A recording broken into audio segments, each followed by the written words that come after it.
I'm SaltWire weather specialist Allister Aalders, and usually people are asking me questions about the weather, but today we're at Halifax Seed on Kane Street in Halifax.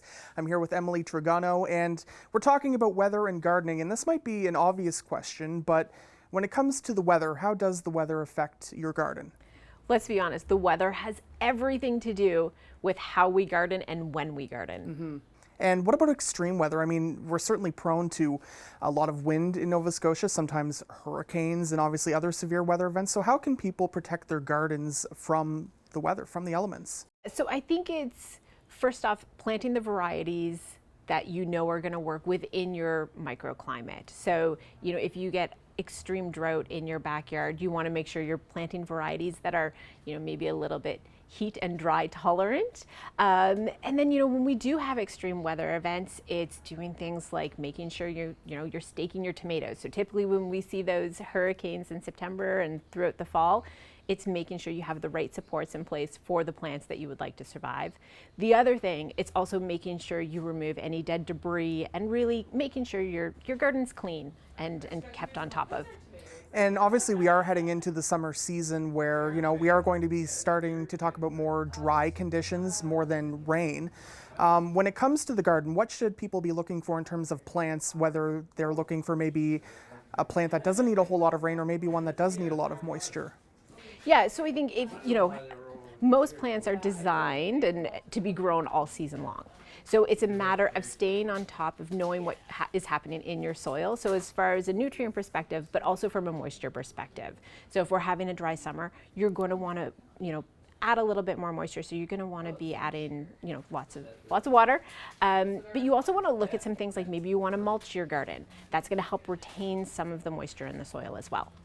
And obviously we're now past the average last frost. So if you're maybe a beginner or intermediate gardener, what should you be looking at maybe planting or doing as we head into the summer and early fall seasons?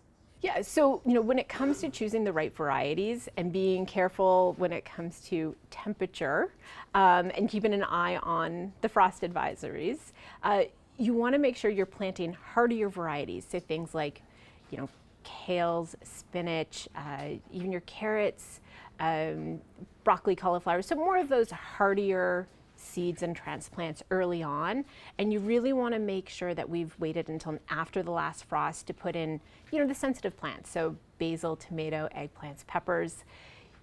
If we do get a frost, then you're going to want to make sure you cover those with a frost blanket. Yeah, and I was just going to ask that, obviously we are past the average frost, but that will return, in the fall and then again next spring. So you mentioned a frost blanket. Tell me more about that. What should people look for when covering up their plants? Yeah, so frost blankets are going to be readily available in any of your independent local garden centers. You're going to want to put those out if we're expecting a frost. Traditionally, the vegetables that we're planting in our garden in the spring season, they're probably going to peter out into the fall, but you can have a fall crop too. So there's many varieties that are going to do well right through the fall. And sometimes, like with some of the carrots, they can even become sweeter with some frost. So there's pros and cons to getting those frosts in the fall. Sounds like a very tough maybe balance. There's some pros, but certainly a lot of cons for people who may be planting early in the season. When it comes to gardening, you really need to pay attention to the forecast. Yeah, it's key, keeping a very close eye on that weather forecast and the frost advisories, of course. When it comes to, seeding and weeding and transplanting, obviously certain weather is better than other days. So when it comes to, seeding, transplanting, weeding, what kind of weather should people look out for? So, weeding, and especially your lawn, it's always easier to weed after a nice fall or a nice rain shower. So it loosens the soil up and it allows the root systems to come out a little bit better. So if you're trying to pick those dandelions, wait until after some rain. And when it comes to transplanting, if you're looking for the optimal conditions, a nice overcast warm day is the best. But other than that, it's having a sense of what's happening with your soil and how you're going to care for the plants as soon as they go in to limit the amount of transplant shock your plants will go through. Obviously with the pandemic, a lot of people, struck up gardening, and some people are continuing to do it now. So what advice would you have for people who are maybe, they started gardening during the pandemic, now they're going to continue doing this for, maybe the rest of their lives? Yeah, we did see that, it wasn't just a pandemic trend, but it really did turn into a hobby. You know, growing your own food in your backyard or on your balcony, even your windowsill, can be so rewarding. There's nothing better than, you know, picking that fresh tomato off the vine or going out and grabbing some fresh herbs for a salad.